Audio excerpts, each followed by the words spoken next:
Maneva na sema PENDREAM TV. PENDREAM TV de osia dem yopo. You are most welcome to PENDREAM TV, the only channel that brings you the best and latest updates in politics. If you are new here, please don't forget to subscribe to the channel, hit the notification bell, like and also share to other members to watch as well. You can equally leave a comment at the comment section after watching or send us a voice note on our WhatsApp number, which is 0277 128 777. Thank you. Please let your comments be related to the issues on board. Please exist from insults and let demonstrate democracy. Thank you. Today I want you to join me listening to a hot fight or banter between lawyer Martin Kpebu and NPP ProPagandise, which is in person of Dr. Domfe, over the economics in the past. Without much ado, I would like you to join me listening to what transpired. Thank you. Just to protect the value of the city. And so if at the beginning of January 2022, you are 9.9 billion, which was far higher than what NDC left 2016. At the time, President Mahama was handing over to Nana Akufo-Addo. Total reserve we have of Bank of Ghana was 6.1 billion. You can Google all these things, they are available. 6.1 billion US dollars, and that's translated into 2.8 month import cover. So I don't understand what he's talking about, the heat. If we take our time to go through one by one, we would understand. I want to clearly tell Ghanaians that the Indian economy since 1957 to date hasn't one regime to make it appear that some beautiful things. So this should clearly tell you that something came from somewhere that was beyond our control. Because if for 61 good months, CD depreciated from against the dollar from 4.620 pesos to 6.20 pesos for 61 good months, and then just for the next 8 months from January 2022, we were exchanging $1 for 17 cedis. That should tell you that something happened. And what happened? What happened was simple.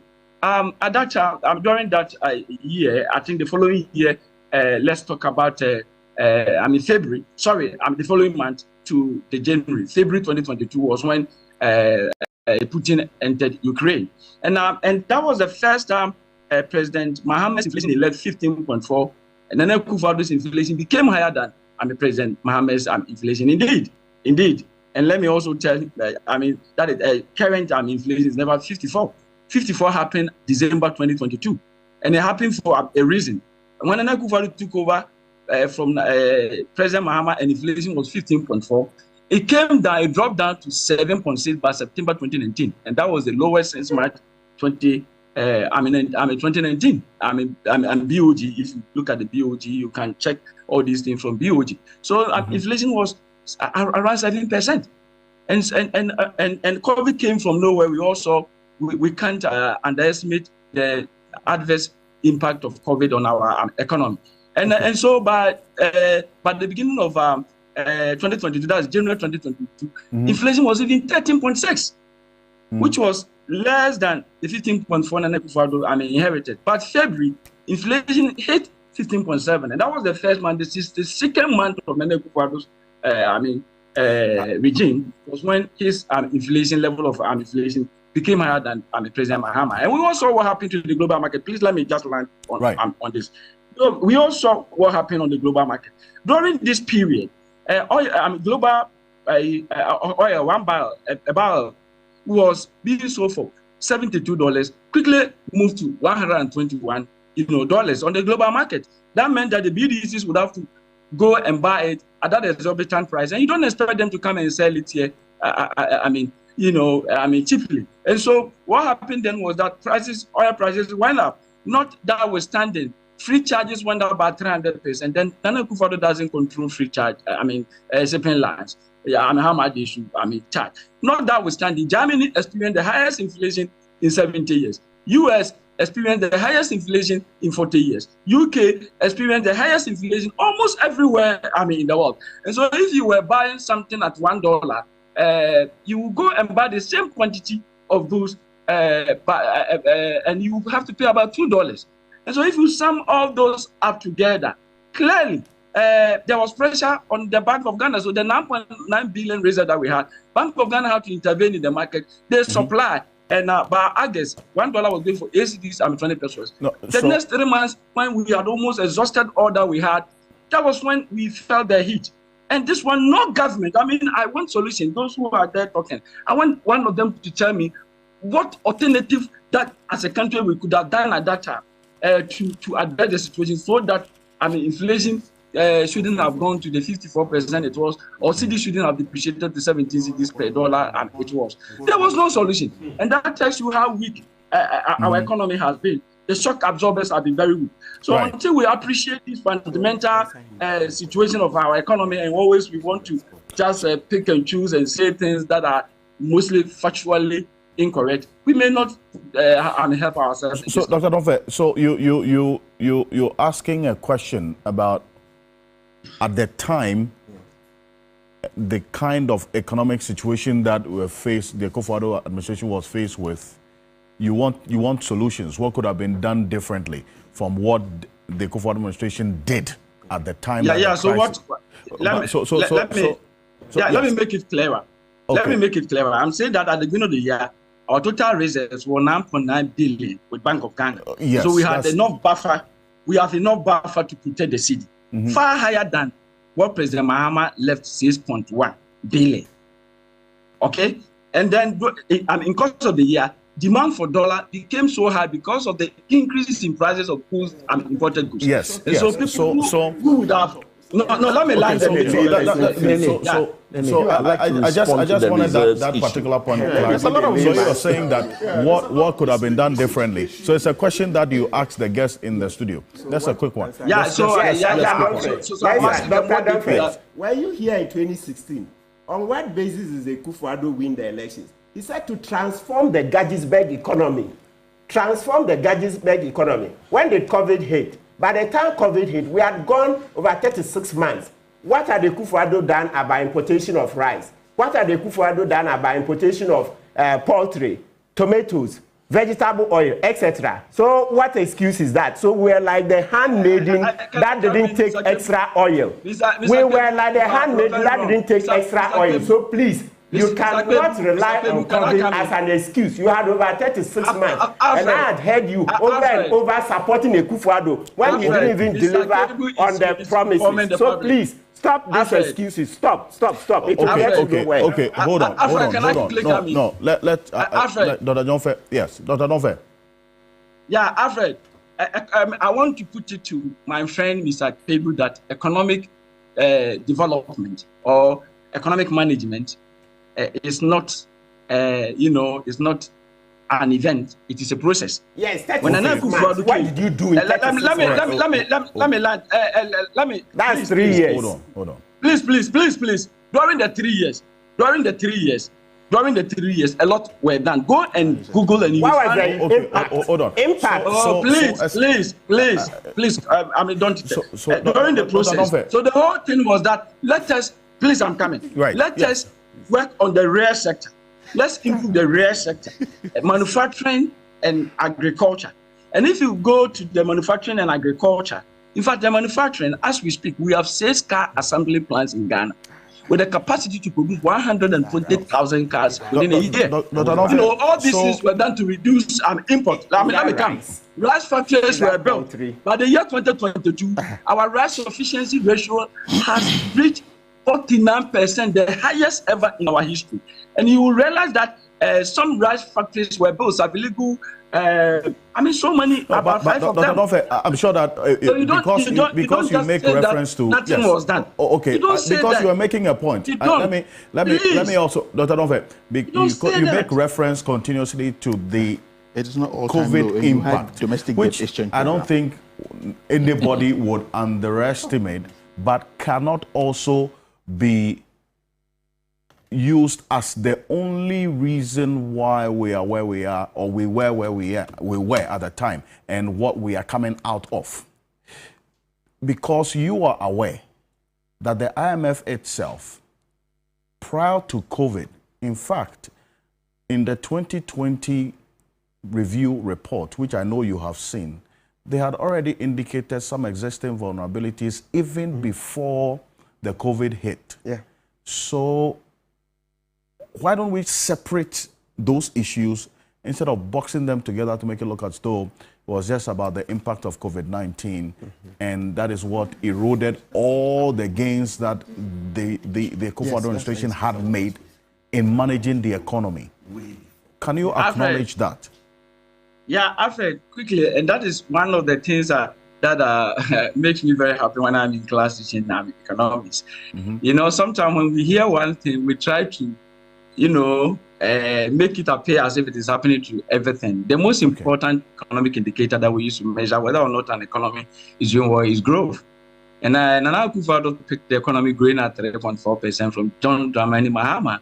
Today, as we speak, economy is growing at 6.3%. I'm sure we all know you're about talking that. about So let me go to 2019. GDP. No, let me go to 2019. 2019, the economy grew at 6.5%.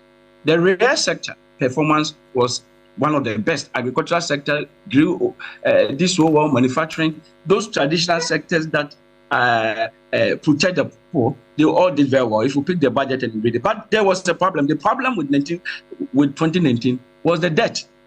Indeed, when Nana Akufo-Addo was given the mantle of leadership, our debt to GDP ratio was 73.1%. If you use the 2016 constant prices, 2006 constant prices, President Akufo inherited it at 182% debt to GDP ratio, and left it 32% for President Mills.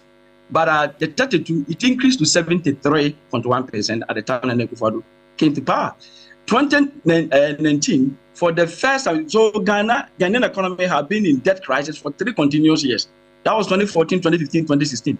And that was significant for 2015 to recover from IMF. So it wasn't as if something beautifully, something very beautiful happened.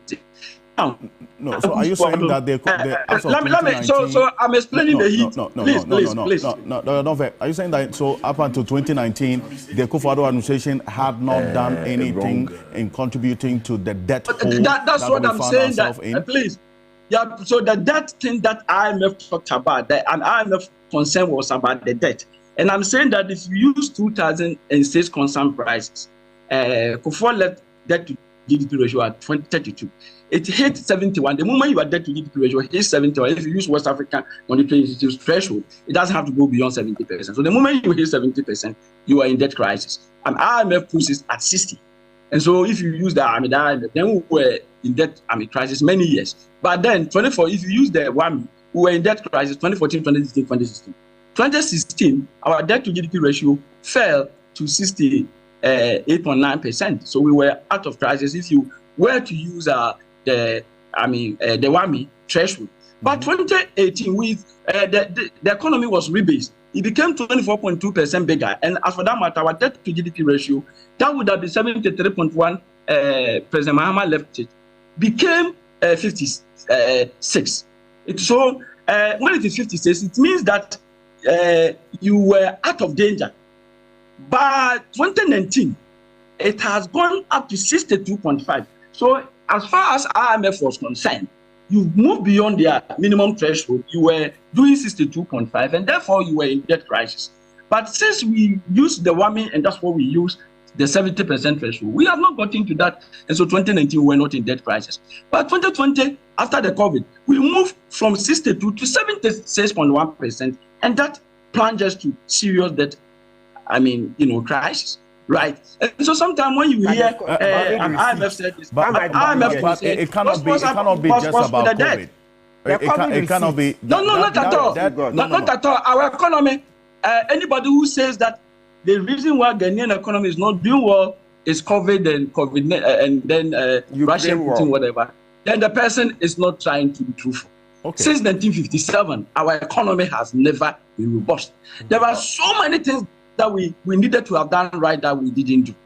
That is very, and sometimes when I'm talking, I wish we could take away all the politics out of it and face the realities. There's so many things, because as we speak, we go to China to import toothpick to come and clean our teeth. Yes, we're having a graduated so a lot of things had happened. We're going to get to that, because you have mentioned the GDP growth rate, boxing it up with the debt levels. I want us to separate all this, because sometimes when you put it all together, it's it's convoluted. We cannot get the headway. You see, because if you talk about the GDP growth rate of 6.3%, sometimes you look at the headline percentage growth rate and not drill down the data, because the devil is in the detail. This 6.3% GDP growth rate that you talk about, if you look at the drill down data, the specific sectors that we're experiencing growth does not trickle down to the real economy. The mining sector, how many Ghanaians have a stake in the mining sector? But if you look at the 6.3% you're talking about growth rate as we're experiencing as of the end of 2024, the mining and quarry sector actually leads. So then how does that trickle down to the real economy for that to even spread at the base, for that experience to be had by the entire Ghanaian populace? I think that when we, Mr. Jackson, talk about the realities that we are all faced with, unless, of course, that reality was with just a few people, but generally, the hardship in the economy, because of all the indicators he has just referenced, was all-encompassing. You didn't feel that too? My brother, let me thank them for the emotions they have expressed. But you see, economic it is facts. But Dr. I don't think this is just emotional. Please, not emotional. I mean, let me finish. Please, let me finish and come, please, I beg. No, but Dr. Donve, respectfully, I just want you to maybe just describe it different. But this is not just, it's just emotions expressed. He made reference to verifiable facts and figures. Facts. Unless you have different set of it. Comparing Kufuor era to this era, you are talking about emotions. Hold on, please. Why do you say this please, is emotional? So let me say that most of what we have heard, in as much as we are in difficulty, which is true, because the best indicator to measure economic action is inflation. And therefore, if today you are inflation is 23%, it's not something that you have to rejoice about it. Right. That is something I want to make it very clear. But you must understand where we go to where we are. And please, let me quickly go back to there are a lot of misinformation. When I finished, the person who took over for me was lying. I wouldn't, for the want of better word, let me use the word lie. What was he lying about? The government could not pay their debt until 2025. I don't know where this statement is coming from.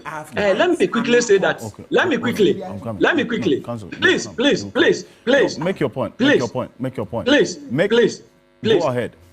So Ghana, our total desktop, if you use the nominal, when President Rawlings was hesitant, it was 7.1 billion. Kufuor came and pushed it to 8 billion because of the Kpebu thing. We didn't add so much to our desktop. At the time President Mahama was hesitant, it has gone to $20 billion to suggest that he added, Mills Mahama added 21 billion. Kufuor came, and at the end of the 2021, it has moved to 60 billion. Almost about half has been added, and that put us in a very serious situation. Our debt to GDP ratio was 93%.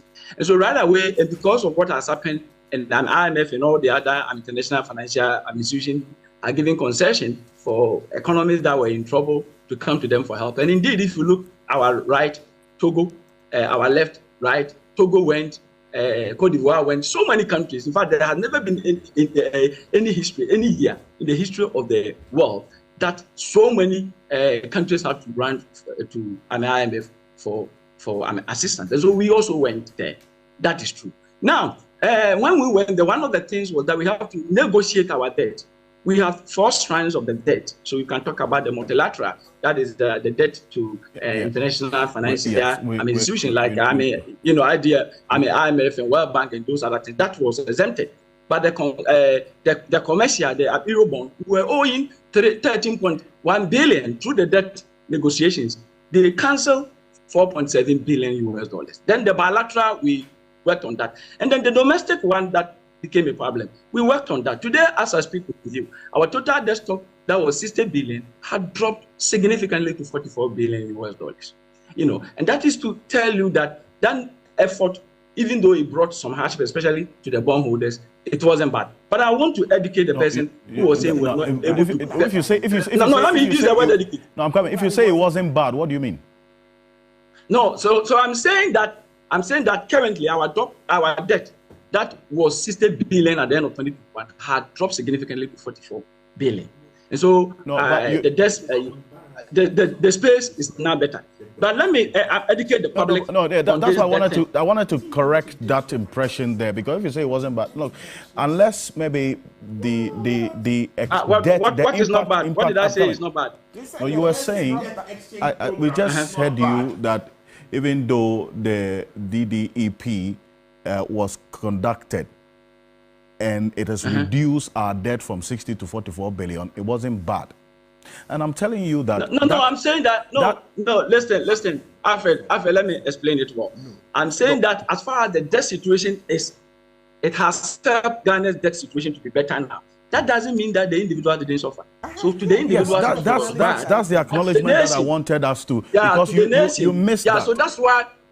I started by saying the DDEP that has got problem. That should tell you that I was making reference to those who were adversely affected. Bank of Ghana suffered, and that's why we post negative equity, and somebody was making reference to that. Bank of Ghana suffered through DDE. Banks suffered, companies suffered, individuals suffered. And that's why I'm saying that, so that was my premise. Okay. And then I ended it by saying that it was not bad as far as the debt situation was concerned. That's what I'm talking about. And indeed, if today somebody thinks that it was so bad, why not? We can give their money back to them. I mean, through the negotiations, our debt. Let me come, Alfred. The DDEP was bad enough. And it was bad because where we got to was bad to the extent that Ghanaian people had to suffer through this haircuts that we all experience on our investments. It was bad to the extent that we had borrowed so much that we couldn't pay. It was bad because we had been cautioned 3 years before that particular point we got to, that we were going to get there if we didn't change our ways. But we continue to do that. So why this conclusion, Dr. Donfe? I lost him on Zoom. We'll raise him back. Because there's something that we also would want to get into. Because sometimes when we put out you've kept him. Yes. Alfred, I'm back. Somebody was calling my line. So I'm saying that, Alfred, am I on? I can hear you. Okay, so I'm saying that the education to the public is that after the negotiations ended, let me pick the domestic. Every year we pay them twice. 2023 August, government honored the obligation. They did not default. And so let me put it right to the person who was claiming that government never paid. That's a lie. Please, let me finish and then you bring your facts. August 2023, anybody listening to me should know that the government, when the coupon payments were due, government honored and paid every penny. August 2023. Now 2024. February 2024, government honored the payment. August 2024, government honored the payment. Indeed, the recent one that was being paid is the fourth in series since the negotiations ended. So let's not throw that into the eyes of the public. Okay, are you saying? Are you saying? Hold on. If you get to know that some people have not been paid and government defaulted today, what would your positions change? The people who did not So when I say government paid, when it was due, government paid. If somebody was supposed to get 1 cedi and the person didn't get it, it could be due to so many reasons that I cannot say it here. But as far as I sit here, if you concede that, not please. As far as I'm putting it on record. Your previous position. You can call anybody from the finance ministry. Please, you can call anybody from the finance ministry. Please, let's not lie and throw dust into the eyes of people. You can call anybody. Please call people. Alfred, I'm challenging you. Call someone from the finance ministry. August 2023, the government honored the coupon payment obligation. February 2024, government annulled, and then August 2024, government annulled, and that the recent one is the fourth in series. And so anybody who says anything to the contrary is lying and doesn't understand. That's what I just asked you the question. That if I get to, I'm coming. So please, you can call the PRO from the finance ministry. I just asked you a question. Very careful in this country. I asked you a question that if I should tell you today that some persons who were supposed to be paid have not been paid, would that change your position? You said yes, but then again, that could be because of several other reasons. Alfred, as a government worker, I'm supposed to be paid, right? Some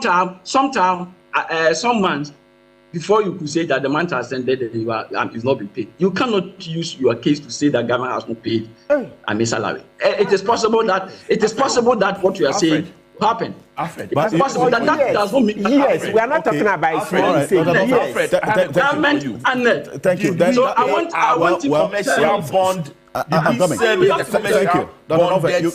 Your point well made. The Euro bond that's over those 3 years. No.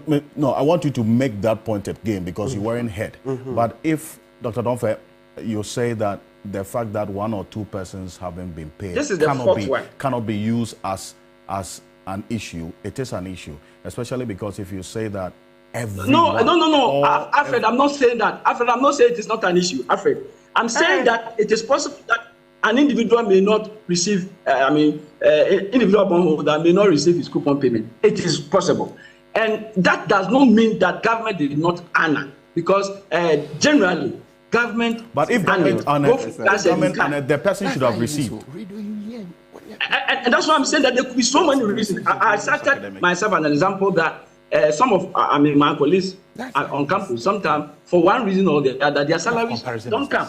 And so you cannot use that one to say that government is not paying salaries of workers. Every month, it happens that because of one or two reasons, somebody's salary will not be paid. And so when we are putting this, we have to contextualize it. If there's one particular individual, let's find out why he didn't get his money. Because government had enough buffer, and they paid. February, August 2023 was the first payment that was done after the negotiations. February 2024 they paid. August 2023. You made that point continuously a number of times. February 20. So this is the fourth in series. Okay, hold on. And that should be clear. Yes, hold on, because so now the PRO for finance ministry. I want you to listen to Kpebu because he says he's in court with some persons who have not been paid. Counsel. Yeah, so Dr. Donfe, I'm telling you that, look, this is what happened. Some people opted out of the DDEP, and government said everyone would be paid. Nobody would suffer any diminution. Yet, those people, lots of them, have not been paid, and we sued. Look, even earlier this week, we were in court. They've not been paid. About that, but look, even Lawyer Diage, Lawyer Diage, his own is public, okay? He's not been paid, so eventually he had to threaten to go to court. And there are many others. So please stop belittling us. Stop belittling us. You are too extreme. No, you are too extreme. Many people. Do you know how many people have not been paid? Look, I think you are just toying with people's life. Take it easy. Look, your love for NPP should not make you oblivious to facts. People's lives are in danger. People are suffering. You just think because you love NPP, you say everybody is lying. When you are rather the one lying. It's causing you to lie to the public. Your hatred for NPP is causing you to lie to the public, right? I'm telling you what is the fact that you are talking. What is a fact when I'm in court? Hold on. Have you checked why they did not get it? Is it because the government didn't have money? I'm saying that they didn't have money. Hold on. Yes. No, but you were saying that government didn't pay at all. Is that not what you say? Yes, I'm saying that lots of people have not been paid. Is it right? Look, is it right? Lots of people have not been paid. What are you saying? Okay, thank you. The most objective. Thank you. Dr. Donfe, one last comment. Even data bank. Do you know how many people are still suffering? Data bank is not paying people. People are hungry. People can't buy their medicine. Even data bank. Okay. To the extent that, so I think that point well made. Dr. Donfe, hold on. I'll come to you, Dr. Donfe. Dr. Donfe. Oh yes, I'll come to you.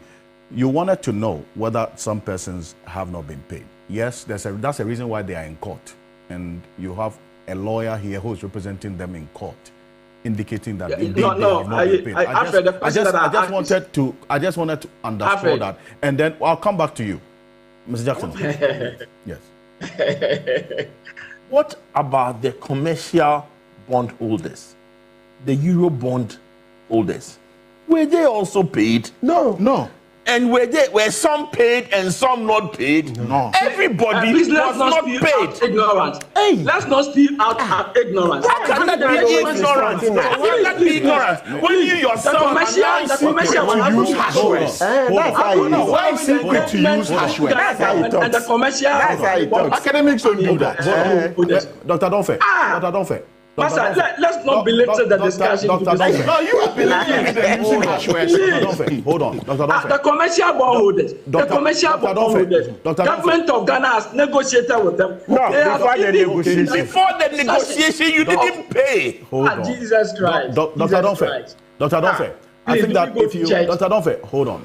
If you want to make your point, don't necessarily discredit or describe other people's opinions as expressed with reference to verifiable data as ignorant. There's no such data, Alfred. There's no such data. There's no such data. So Alfred, it wasn't the case that the Eurobond holders weren't paid before the negotiation? The Eurobond holders, that's why I'm saying that I wish this man would learn and understand the system. The Eurobond holders, last year, May, they were in this country. Last year, May, they were in this country. They met the president. And they offered us a concession of 37% haircut. By the 30 for years. So between 18th of December 2021 please, to date, wait. Alfred. So once the negotiations started, all the coupon payments were suspended, and this was agreed between the commercial bondholders and Ghana government. It was unilaterally suspended by the government of Ghana. Hold on. It was not agreed when it was suspended. I'll come to you to make that point. So between it was not agreed. You say that a meeting was convened. Dr. Donfe, hold on. Dr. Donfe, Jesus Christ. Hold on. You say a meeting was convened in 2024. Between December, I'm saying 2023, 2024 May last May. Yes, between and during the meeting. Between 2021 December and May 2024 was the Eurobond holders' interest and payment on it. Please, as soon as we started the negotiation in 2002, I asked you a specific question. No, please, let's not belittle the discussion. Please, let me answer the question. Okay. Please, would you allow me to ask a question? Yes. The people that they are spewing out, I'm ignorant. And I have answer.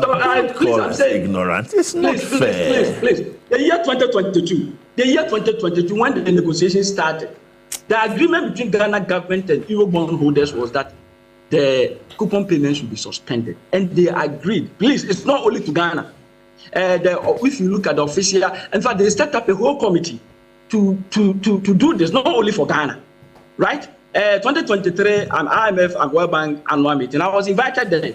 I was part of the Ghanaian team, and we sat with them. We still talked about some of this. So it's not as if it was only the 2024 May that we met. Ken Oforiatta was always going up and down because of this. Now, May 2024, they came to Ghana and said that now we have agreed on 37%. You can Google and say 37% haircut on the $13.1 billion that you are owing us. And so now they have offered concession, and that translates into $4.7 billion that they are forgiving us. You know, and so and they also said that between now, they said that between 2022 and 2026, we are not going to pay anything to them. All these have been agreed on between that party and Ghana government. And you are here accusing Ghana government for not honoring payment. Then it means that you are somewhere away from the earth. You don't follow what happens. Your only interest is to discredit somebody to make you look good. If you do that, you don't help Ghana's development. I wish that before we come public to speak on issues, we should have adequate knowledge and information about whatever that we come here to talk about. Go and read it. The debt. Let me land. May 2024. Go and read and discuss that. I asked you a question. You answered making reference to instances that happened outside of the date that I specifically mentioned. And that's why I have a challenge. Because I asked a question of between December 2021 and the May 2024 maybe you don't want to. That the Eurobond holders had on what was happening. Mr. Jackson, just make your point quickly on this. No, Alfred didn't want to understand. The negotiation started somewhere. Dr. Donko, you've been speaking. No, but hold on a bit. Hold on. So hold on a bit for me, because I have had you speak a lot for a good reason. So kindly hold on. I'll come to you. Okay? Yes. Okay. Council. Yeah, so a quick point on Dr. Adonfe's attitude about calling us ignorant before we go to the substance. Dr. Adonfe, you are an academic. The way you've spoken on this TV, you know, this is not the first time. I've monitored him on radio. He's consistently insulted everybody else. I mean, why your specialization is even in development economics. I think I addressed No, let's repeat it, because he won't stop. Consistently in the run-up to the elections, radio, I've heard him, Meet FM, he will insult everybody. That people who come on radio are ignorant. Everybody is ignorant. Dr. Adonfe, I'm telling you that the DDEP, not everybody opted for it. Some people stayed out. That's what individual bondholders we led, right? And the government said they will pay everybody. Government ended up not paying everybody. Lots of companies were not paid, and it was deliberate. And I'm telling you that I'm in court. So you can't sit on air and tell us that we are ignorant, we are misleading people. Is that what an academic does? Because with what you've done, you are creating doubts in the minds of people that what is you're this? Saying that you are in court to some customers? Yes, some people some investors. Yes, investors. Who have not been paid. Who have not been paid, okay. Yes. Okay. Yes, and those are hundreds of millions. Yes, so please verify your facts. You like insulting people too much, when even in natural fact, you are rather misleading people. Right. You are always quick to insult people. I don't know what kind of laugh for NPP this is. You are an academic. Please separate your laugh for the NPP from facts. Otherwise, you run yourself aground. Okay, so right. Yeah, that's it. So now let's go. Dr. Adonfe, you were here. You see, first you were saying that it was 2022 that for the first time, inflation under Akufo-Addo went beyond what GM left in December 2022. That's 15-point-something%, right? Meanwhile, in all your analysis, you failed to mention that when Akufo-Addo took over, we're still under the IMF program. Did we receive some of the money or not? Dr. Adonfe, and did we extend the IMF program or not? So what kind of analysis were you doing that you didn't bring out these facts?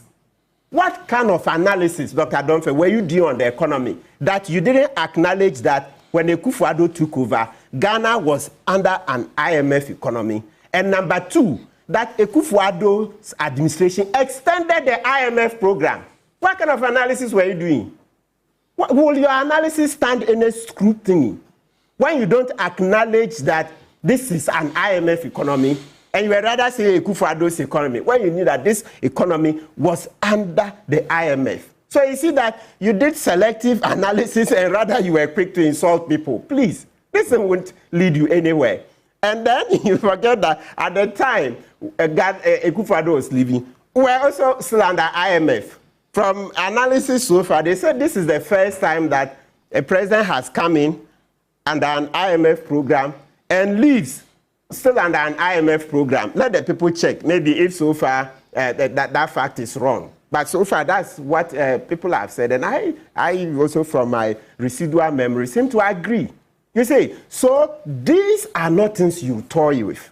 And number two, the thing is that the ordinary man, as we speak now, Kenke is anything from 5 to 7 cedis. Cocoa, you are not getting less than 3 cedis, right? There's sugar, milk, right? So when you come and talk and you say the general debt situation is okay, and you have no empathy, you don't let the welfare of the people reign high in your analysis, then I'm bewildered, because I thought you are a development economist. And if you look in Article 36 of our Constitution, Dr. Donfe, the Constitution has prescribed how to manage this economy. So it's not only about what you have learned, but what is the law? Let's go to Article 36, Dr. Donfe. It says that the state shall take all necessary action to ensure that the national economy is managed in such a manner as to maximize the rate of economic development and to secure the maximum welfare, freedom, and happiness of every person in Ghana, and to provide adequate means of livelihood and suitable employment and public assistance to the needy. So, Dr. Donfe, all your economics, all your analysis, if you don't analyze and put the citizen at the center, in actual fact, front and center, if you don't prioritize the citizen, please, your analysis are going nowhere, because this is the law. The Constitution says that when you are managing the economy, it's not just economic growth. So far, you are just quick to throw out figures. Jobless growth in the first place. You aren't even, and it's good, Mr. Okanse pointed out to you that mining doesn't usually bring many jobs. Jobless growth. But number two is a conjunction. It says that, and to secure the maximum welfare, freedom, and happiness of every person in Ghana, and to provide adequate means of livelihood and suitable employment and public assistance to the needy. Okay. So all your analysis that you are just quick to make in one sentence, oh yes, I admit people suffer, then quickly, but a disproportionate part of your analysis is just on economic growth, tells you that your analysis are very faulty. Your analysis don't cut constitutional master, because the Constitution says to manage the economy, please, the citizen must be at the center. And so far, everybody has heard you this morning. You were quick to brush aside the suffering of the citizen. You just give it one statement, but spend a disproportionate amount of your time on economic figures. Jobless growth in the first place. So I hope you learned something from it. Article 36, please take notice.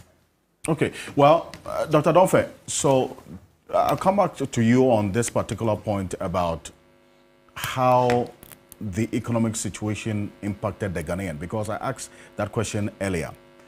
If the economy had grown and was that good, as was referenced by President Akufo-Addo, that would have influenced, for instance, the decision of people at the polls, is it not? Yeah, Alfred, let me, I think I don't even know where to begin and where to end. I'm completely overwhelmed. Unfortunately, people who know me will tell you I respect a lot. I'm very humble. I hardly insult. And so if the use of the word ignorance is something my colleagues don't like, I'm very sorry. I think let me apologize for the use of the word ignorance. Maybe I should have said factually incorrect. And most of the things that my colleagues said, that was what they were pointing at. The discussion that we are having is about public sector economics. I like what Martin said, that I should know about the realities. Martin, unfortunately for you, as you rightly put it, I'm a development economist. My research is more into beyond the macroeconomic figures, what next? That is what I do. And so when there is growth, and you see when Alfred pointed out about the sectors that have benefited from the growth, I said that was a very good comment he made, because most often we tend to look at just the growth and we forget about actually where the growth was happening. If you go to the agricultural sector, the real sector, manufacturing and agricultural sector, over the last few years, these sectors have been performing very well. And if you look at the Ghana Services data, you realize that agricultural sector, manufacturing, telecommunication have been contributing well to the growth. Especially my case has always been with agricultural sector. As I speak with you, I'm at Jirapa. And I'm here because of livelihood empowerment against poverty. And so my work has always been on this. And so it is very unfortunate for Martin to teach me what I should do. I forgive him because he doesn't know me. When Martin insults me, it is okay. But he feels insulted when I said he was being ignorant. He referred to me as someone who cannot think because I love NPP so much. And nobody complained about that. And yet when I said he was being ignorant, he said I've been insulting everybody. Again, after don't catch me. Yes, I'll make you. I'll actually have you continue. I want you. I'll make you continue your point. Quickly. But yes, to say that he made you. The professor who also said, unfortunately, while she was accusing me for using the word ignorance, he went on insulting me using very, those words I don't want to actually talk about. And so when somebody does something, I want to correct this. So if you say that Professor Khalid was insulting you, exactly what did he say? And then you make reference to you make reference to Martin Kpebu saying you can't think. Let me come in. I don't think sitting here, any one of us heard him make that statement. That's what I want to find out from you. Alfred. Yes. Alfred, I wouldn't have described ignorance as an insult until they told me it is an insult. Because when somebody, let's not belabor the point. Because you have apologized. Yes, go ahead and yes, make your substantive point. So we are all guilty of the insult. If you call my ignorance as insult, then we are all very guilty.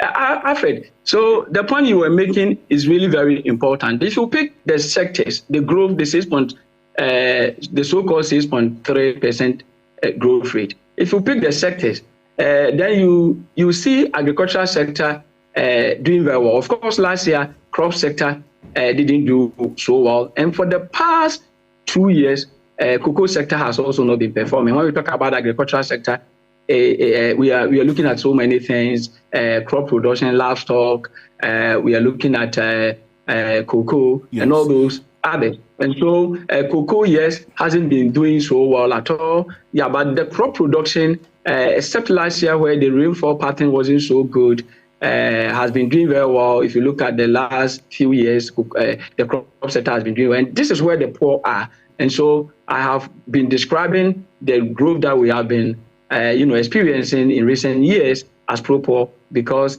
where the poor are, that part of the economy has been doing well. After, let me quickly go to the industrial economy. When we talk about the industrial economy, so every economy has 3 sectors: primary sector, that is agricultural sector; industrial sector, that is the secondary; and then the tertiary, that is the services.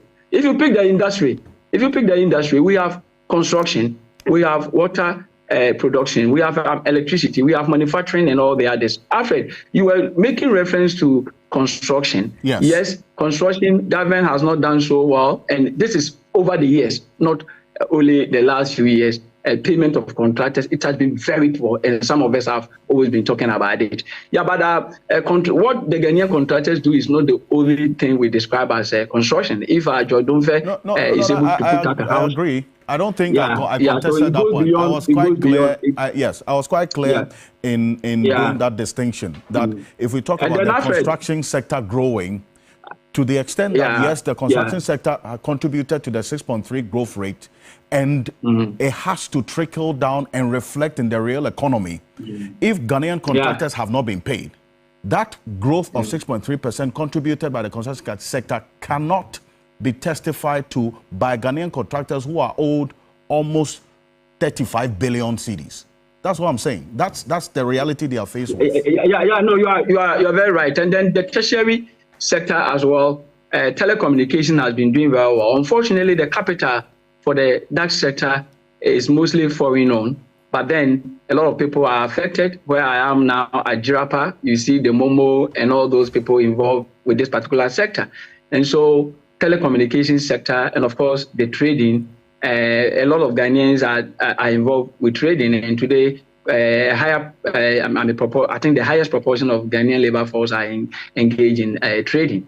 And so that as well has been going on well, but not as what we want to see, because if you look at these old things that have been happening since 1957 to date, it hasn't gotten us anywhere. And you cannot continue to do the same old things that doesn't get you anywhere. And this is why I think we need to think outside the box, do something different, especially to make sure we work hard to get our manufacturing sector working. We talked always about CD having problems. CD has problems because we always chase dollars to go out there to buy goods and services to come here and consume. And so if we want to address this issue permanently, then we have to increase local production, agricultural sector and the manufacturing sector. The rare sector, we don't have to play around them at all. So we really must do very well, especially with the manufacturing, so that those things that we use the dollar always to, we go to China to buy toothpick and all those things to come to this country to clear our teeth. That is not good enough. And this has been hanging around our necks since 1957. And so we haven't done so much as a country. And that is why I wish we would push this political thing aside, and then we all come to the middle and identify our problem, so that we can all speak to move the economy where it should be. Unfortunately, the political antagonism, the country is so much polarized. We are so much divided. And so depending on what Kosi sees, he will come and say the Nama will sit somewhere and also have his own story. Yesterday you talked about energy debt issue, and quickly I wanted to educate myself. We'll come to that because that's another part of the conversation. So if you can kindly hold... The inconsistencies, the data, everybody is mentioning a different figure. So I always go to Bank of Ghana. I want to advise listeners. Respectfully, the energy sector debt or conversation is the next phase of this conversation we are having. So if you could kindly hold on to that point, because I'll come to you again. This is not your last point you're making. I'll come to you again to talk about the energy sector. But at least you agree to a large extent some of the references that are made, because the concern I have is we continuously taking solace in headline percentage growth rates without drilling down and getting into the details of that growth rate. So if we mention 6.3% growth rate in 2024 end of year, and that's what was handed over, and so the economy is doing well, is that reflected in the lives of the people? And that's where the concern is. And Dr. Donfe, respectfully, Dr. Donfe, yes, I think that you agree to an extent. Talking about. Thank you for staying tuned. PENDREAM TV really appreciates your time on the channel, and once again says, God bless you for the good work you are doing and continue to do for us. We much appreciate your time. And to our new members, we urge you to subscribe to the channel for us, hit the notification bell, like, and also share to other members on other platforms for us to watch what is happening around the globe in the political arena. Thank you. Dedi kama mamena PENDREAM TV ase. Na so far so good. Say open online portal e wo Ghana. Nipa share, nipa follow, nipa comment here. To my best of knowledge, without any biases, PENDREAM TV.